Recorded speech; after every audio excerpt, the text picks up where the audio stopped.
Nah, lu pikir orang-orang kaya itu happy? Belum tentu. Lu pikir orang-orang miskin itu menderita? Belum tentu. Gua kecil miskin, bos. Gua kecil miskin sekali. Gua nggak merasa gua miskin. Gua tinggal di rumah-rumah perkampungan yang semuanya miskin. Gue keluar main petak umpet, gue keluar main bola bekel, adu biji karet dan sebagainya, happy gue. Makan kasih nasi sama indomie, telur cuma seperempat sama orang tua gue, dikasih garam sama ikan jambal sama sambal, makan happy, ketawa ketiwi sama keluarga gue. Gue nggak merasa itu susah. Gue nggak merasa itu susah, gue nggak merasa itu menderita, gue nggak merasa itu jadi masalah di hidup gue. Itu menjadi masalah di hidup gue ketika gue masuk sekolah terus gue ngeliat anak-anak orang lain pulang pergi dijemput mobil. Ternyata pulang pergi dijemput mobil, itu pun nggak masalah. Sampai akhirnya ada orang ngomong, loh naik apa lo? Nggak punya mobil sekolah di sini? Baru tuh kena. Baru kena. Oke, ini sama kayak lu gue cekek kenceng. Apa yang pertama kali lu cari? Udara. Betul. Kalau nggak ada nyekek, Betul. nggak ada. Kalau itu nggak ada ke kita nggak merasa. Jadi kalau gue ngomong orang miskin bisa bahagia, bisa. Bisa asal BPJS benar. Iya.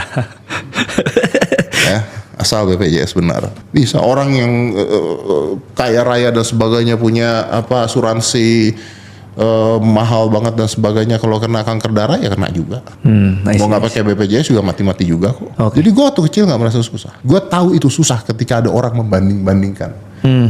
Nah ini balik lagi ke tadi. Makanya sosial media become very toxic karena hidupnya akhirnya dibandingkan. Berarti kesimpulannya Om adalah cara orang sukses ya harus bertahan, dan nggak ada yang kayak rumus pastinya yang kayak ikuti Om Ded pun sekalipun belum tentu kita bisa kayak Om Ded. Belum tentu. Karena rezeki ada yang ngatur kan, basically kayak gitu. Rezeki ada yang ngatur, tapi rezeki tidak akan pernah datang, luck nggak akan pernah datang kalau lu nggak punya knowledge. Jadi investasi leher ke atas dulu. Iya, investasinya paling penting ya leher ke atas. Karena luck itu akan datang ketika knowledge meet opportunity. Betul, Om. Opportunity-nya ada, lu jago, lu pinter, dan juga deh.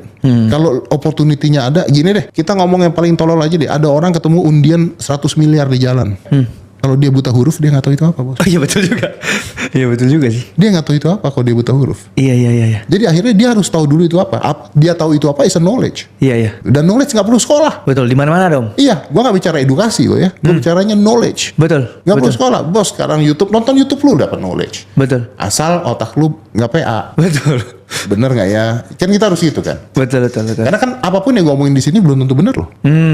Gue bisa bohong sama lu loh. Yang diomongin bintang tamu bisa bohong sama lu loh. Cuman supaya kelihatan keren. Betul. Dan lu sebagai host harus terima. Betul. Ngerti banget ya. Iya kan? Iya. Iya kan? Gak mungkin kita enggak bohong. Pawang hujan bisa berhentiin hujan. Luar biasa. Betul. Gitu kan?